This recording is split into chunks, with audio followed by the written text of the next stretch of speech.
Hi everyone, good evening. Thank you मेरे channel को subscribe करने के लिए, मेरी वीडियोस को लाइक करने के लिए। और मैं आप लोगों से रिक्वेस्ट करती हूँ कि ज़्यादा से ज़्यादा लोग मेरे चैनल को सब्सक्राइब करें और मेरी वीडियोस को लाइक करें, शेयर करें। आज का मेरा टॉपिक जो है वो महिलाओं से थोड़ा हटके है।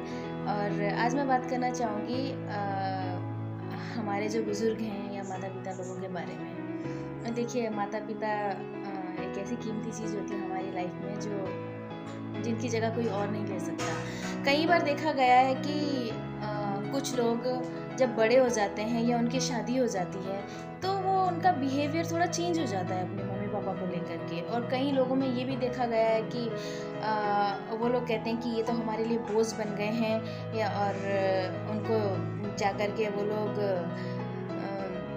वृद्धाश्रम छोड़ के आ जाते हैं। तो मैं ये कहना चाहती हूँ उन लोगों से कि क्यों करते हैं वो लोग ऐसा। जब आप छोटे थे और छोटे से लेकर के उन्होंने आपको बड़ा किया, सबसे बड़ा जो उन्होंने आपके लिए किया है वो आपका पैदा होना है। अगर आपके माता पिता नहीं होते तो आप पैदा ही नहीं होते ना। आज जो दुनिया में आप जो भी कुछ हैं, भले ही चाहे आपके माता पिता उतने सक्षम नहीं थे आपको कुछ बनाने के लिए, अगर आप कुछ भी बने हैं, कुछ भी हैं आप दुनिया में ही हैं तो अपने माता पिता की वजह से हैं। कई बार लोगों की शादियां हो जाती है, बीवी आ जाएगी, उनके बच्चे हो जाते हैं। बीवी और बच्चे प्यारे हैं लेकिन वो माता पिता प्यारे नहीं हैं, उनको ठीक से खाना तक नहीं देते हैं, उनको धुतकारते हैं और अपने साथ कहीं लेकर नहीं जाएंगे। उनके रहन सहन, कपड़ों पे टिप्पणी करेंगे कि आप लोगों को कपड़े पहनने की तमीज़ नहीं है। और उनको देख करके वो शर्मिंदगी महसूस करते हैं। किसी के मम्मी पापा अनपढ़ होते हैं तो उसके लिए भी चार ताने बनाते हैं, आपने तो पढ़ाई लिखाई की नहीं, हम कर रहे हैं तो उसमें भी आप लोग हमें। आप ये क्यों नहीं सोचते कि जो रास्ता आज आप अपने मम्मी पापा को दिखा रहे हैं कल आपके लिए भी वही, आपके बच्चे भी तो वही सीख रहे हैं जो आप अपने मम्मी पापा के साथ व्यवहार कर रहे हैं। तो आज मैं उन लोगों के बारे में ही अपना टॉपिक लेकर के आई हूँ। तो मैं ये कहना चाहती हूँ कि आप लोग अपने माता पिता के साथ इस तरीके का व्यवहार ना करें। वैसे मोस्टली नहीं होता है और कई लोग इस तरीके की हरकतें करते नहीं हैं, बट कई बार ये चीज़ें देखने को मिल जाती हैं। और अक्सर ये तब होता है जब किसी लड़के की या किसी की शादी हो जाती है, बहू कहती है मैं तो जी आपके माता पिता के साथ रहूँगी नहीं, मैं तो अलग रहूँगी क्योंकि मुझे तो उनकी सेवा करनी नहीं है। अब लड़के भी बड़े चालाक होते हैं, वो भी उसके पीछे दुम हिलाते हुए उसकी बातें मानना शुरू कर देंगे। बोलेंगे ठीक है भाई, ये तो मेरी ज़िंदगी, इसके साथ मैंने पूरी ज़िंदगी बितानी है, चलिए जी इसकी बात कह करके हम अपने मम्मी पापा को अलग कर देते हैं, हम अलग रहना शुरू कर देते हैं। फिर कई बार ये होता है देखने भी नहीं जाते और वो बेचारे बूढ़े हो जाते हैं, अपने बच्चे का इंतज़ार करते करते थक जाते हैं और तब भी वो लोग उन्हें देखने नहीं आते हैं। तो वो ये क्यों नहीं सोचते कि कल के दिन उनके लिए भी यही रास्ता है। कल की आई हुई लड़की के लिए अपने माँ बाप को छोड़ना तो कोई समझदारी नहीं है।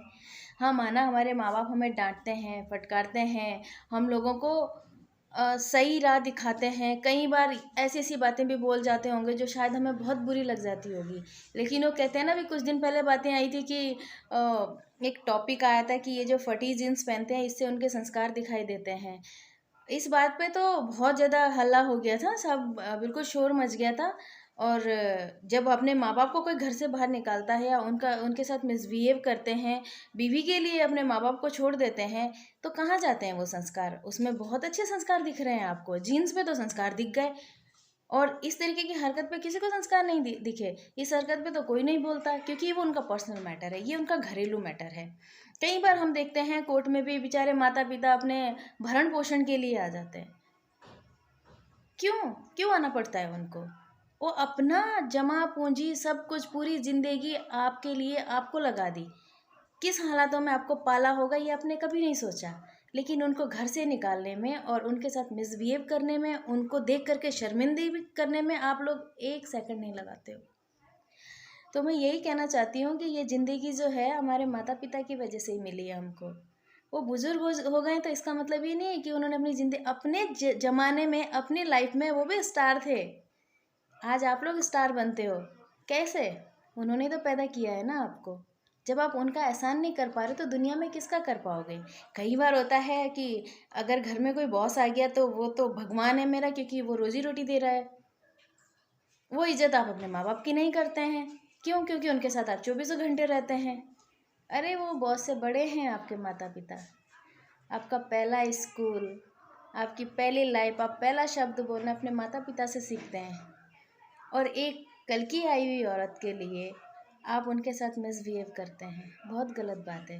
देखिए पुराने ज़माने में ऐसा नहीं होता था। उस टाइम पे बुज़ुर्गों की बहुत इज़्ज़त करी जाती थी। हम तो खैर, मैं खुद एक गाँव से बिलॉन्ग करती हूँ, तो हमारे यहाँ इस तरीके की चीज़ें देखने को नहीं मिलती है।